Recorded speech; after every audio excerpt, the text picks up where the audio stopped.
Ayat ini cerita tentang satu orang yang duduk di samping kubur Nabi SAW, melihat ada seorang badu yang datang kepada Rasulullah. Ya Rasulullah, Nabi Muhammad sudah di dalam kubur. Ya Rasulullah, aku mendengar Allah Subhanahu wa taala berfirman wala annahum idzalamu anfusahum ja'uka fastaghfirullah wastaghfarallahu rasulullah wajadullah tawwabar rahim. Aku mendengar ya Rasulullah bahwasanya Allah berfirman, kalau ada orang melakukan dosa datang kepadamu, kemudian dia beristighfar, kemudian setelah itu diistighfari oleh nabinya, maka Allah akan mengampuni. Maka aku datang kepadamu ya Rasulullah, mintakan ampun kepada Allah ya Rasulullah. Minta. Ini istighatsah.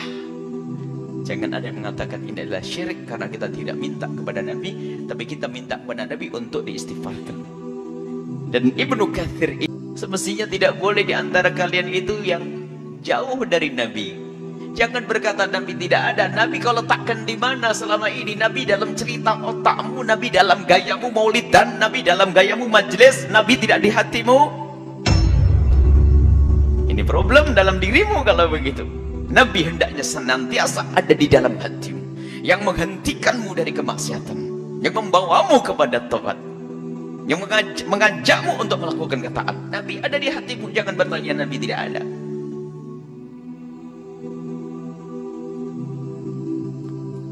Hayati khairun lakum wa mati khairun lakum. Nabi sudah menyebutkan mati Nabi lebih bagus untuk kita yang sambung hati dengan Rasulullah.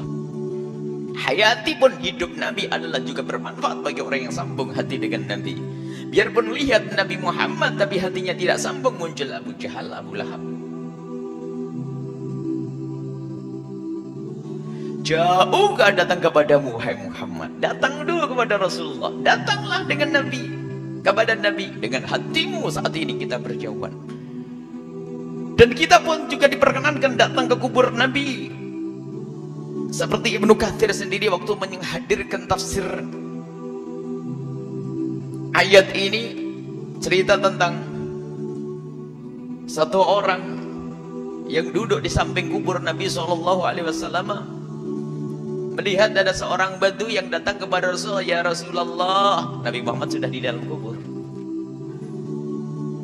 Ya Rasulullah, aku mendengar Allah Subhanahu wa taala berfirman wala annahum idzalamu anfusahum ja'uka fastaghfirullah wastaghfarallahu rasulullah wajadullah tawwabar rahim. Aku mendengar ya Rasulullah bahwasanya Allah berfirman, kalau ada orang melakukan dosa datang kepadamu, kemudian dia beristighfar, kemudian setelah itu diistighfari oleh nabinya, maka Allah akan mengampuni. Maka aku datang kepadamu ya Rasulullah, mintakan ampun kepada Allah ya Rasulullah. Minta. Ini istighatsah. Jangan ada yang mengatakan ini adalah syirik karena kita tidak minta kepada Nabi, tapi kita minta kepada Nabi untuk diistighfarkan. Dan Ibnu Katsir ini menyebut di sini bukan kepleset, sebab disebut diulang-ulang dalam kitab beliau. Di tafsirnya Ibnu Katsir kemudian disebutkan lagi dalam Bidayah, nihayahnya di tahun ke-17 tentang kisah orang yang minta kepada Nabi SAW. Maka jangan, ini adalah bab khusus masalah istighatsah, ini bukan tawasul. Sebab datang kepada Nabi dan Nabi SAW dikatakan sudah mati, tapi ketahuilah Allah berikan kehidupan kepada Nabi adalah lain daripada yang lainnya. Yang kita bangun adalah keyakinan di sini. Nah, setelah itu apa? Seorang tabi'in, seorang yang duduk di samping kubur Nabi tadi tertidur. Setelah itu mendapatkan mimpi, ketemu Rasulullah. Kasih tahu seorang badui, orang pegunungan yang minta tadi sudah diampuni dosanya oleh Allah. Ada sebagian yang mencoba melemahkan kisah ini. Kisah ini adalah kisah dalam mimpi, memang tidak bisa jadikan hujjah, akan tapi yang akan kita jadikan hujjah Ibnu Katsir. Ibnu Katsir adalah orang besar yang mendatangkan kisah ini. Apakah Ibnu Katsir adalah orang bodoh tentang kesyirikan? Kalau Ibnu Katsir adalah orang yang bodoh dengan kesyirikan, siapa yang pintar tentang kesyirikan? Ibnu Katsir, kalau memang itu hal kesyirikan, niscaya tidak akan dituliskan dalam bukunya. Sebab syirik bagi ahli ilmu bukan sesuatu yang tersembunyi, bukan kita orang bodoh yang kepleset masuk syirik. Ibnu Katsir orang besar, dia faqih madhab Syafi'i, biarpun dia berguru dari orang yang akidahnya beda, ternyata beliau juga berpegang dengan akidah Asy'ariyah Syafi'iyah, dari Syafi'i. Ibnu Katsir bukan orang bodoh tentang akidah. Orang awam iya tidak ngerti syirik, nggak ngerti ini orang awam, tapi ini jangan dianggap Ibnu Katsir orang awam. Kalau memang kisah yang disebutkan oleh Ibnu Katsir di dalam tafsirnya, dan di saat Ibnu Katsir menafsiri walau annahum idzalamu tidak menyebutkan tafsir yang panjang, beliau langsung mendatangkan kisah ini. Coba dilihat di sini. Cuman hamba-hamba yang jauh hatinya dengan Rasulullah mengatakan itu adalah tatsis, dimasukkan oleh orang lain, ini adalah tidak benar dari Ibnu Katsir. Itu kan karangan lidahmu yang memang sudah harus dipotong dari dulu, suka menfitnah para ulama. Bukan masuk bab syirik karena kita tidak minta kepada Nabi pemberian salah seorang, tapi menjadi ya Allah minta ya Rasulullah istaghfir. Dalam tahun yang ke-17 dalam kitab Hidayah bahkan mengatakan ada minta hujan, ya Rasulullah istasqi li ummatika fa innahum halaku. Dalam riwayat, mintakan hujan kepada Tuhanmu, umatmu telah hancur. Fa yusqaun, kemudian mereka diberi hujan. Dan banyak riwayat ini mana istighatsah. Istighatsah menyeru Nabi SAW, jangan sampai dikit-dikit mengatakan itu syirik. Sebab yang memberi tetap siapa? Allah. Siapa yang membedakan antara hidup dan matinya Rasulullah? Apakah Nabi Muhammad mulia, punya pangkat mulia, punya keagungan di saat hidup, kalau meninggal hilang kemuliaannya? Syirik orang tersebut.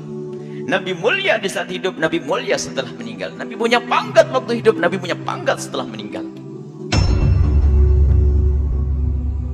Walau annahu idzlam ja'uka fastaghfirullah, sambil beristighfar datang kepada Nabi Muhammad, datang ke Rasulullah sambil dia istighfar untuk diri dianya sendiri. Kemudian apa? Nabi Muhammad mengistighfar, fastaghfirullahu rasul, wastaghfirul rasul. Setelah itu akan menemukan Tawwabur Rahim, Allah Maha Pengampun.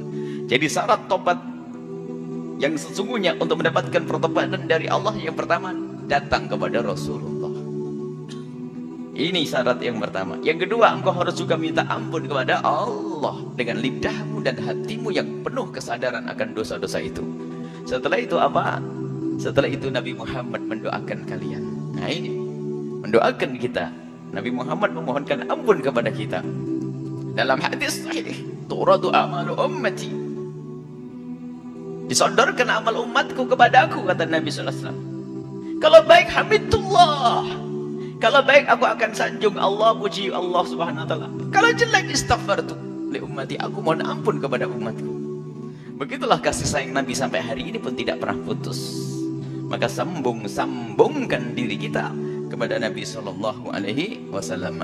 Baik, ketiga, datang kepada Nabi, datang dengan hati kita, datang dengan jasad kita. Tidak apa-apa kita bercita-cita untuk bisa ziarah kubur Nabi sallallahu alaihi wasallam, karena jasad Nabi ada di sana. Dan memang bersalam dengan Nabi jauh dan dekat sama, Nabi bisa akan menjawab.